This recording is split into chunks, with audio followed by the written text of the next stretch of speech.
છેલ્લા એક મહિનાથી ઇન્ડિગોમાં ચાલી રહેલી ઉથલપાથલને કારણે રોજે રોજ અનેક ફ્લાઇટ કેન્સલ કરવી પડી હતી તો કેટલીક મોડી ચાલી રહી હતી।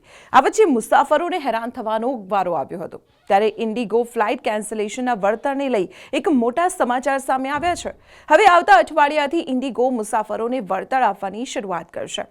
નાગરિક ઉડ્ડયન મંત્રાલયના માર્ગદર્શન હેઠળ 26 ડિસેમ્બરથી વળતર તરીકે યાત્રા વાઉચર આપવાની શરૂઆત કરાશે।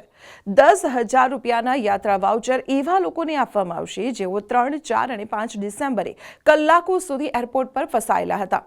ઇન્ડિગો સૌથી પહેલા એવા મુસાફરોને વળતર આપશે જેઓએ તેમની સત્તાવાર વેબસાઇટ પરથી ટિકિટ ખરીદી હતી। ત્યારબાદ ઇન્ડિગો ટ્રાવેલ એજન્સીઓ પાસેથી ટિકિટ ખરીદનારાઓનો ડેટા મેળવી તેમને સીધું વળતર ચૂકવશે।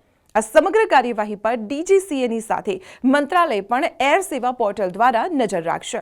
ડીજીસીએ તમામ ટ્રાવેલ એજન્સીઓને નોટિફિકેશન પણ મોકલી દીધું છે કે કોઈપણ પ્રકારના કપાત વગર સંપૂર્ણ રકમનું વળતર પે કરવામાં આવે। તો આવી જ મહત્વપૂર્ણ ઇન્ફોર્મેશન માટે આપ જોતા રહો સંદેશ ડિજિટલ।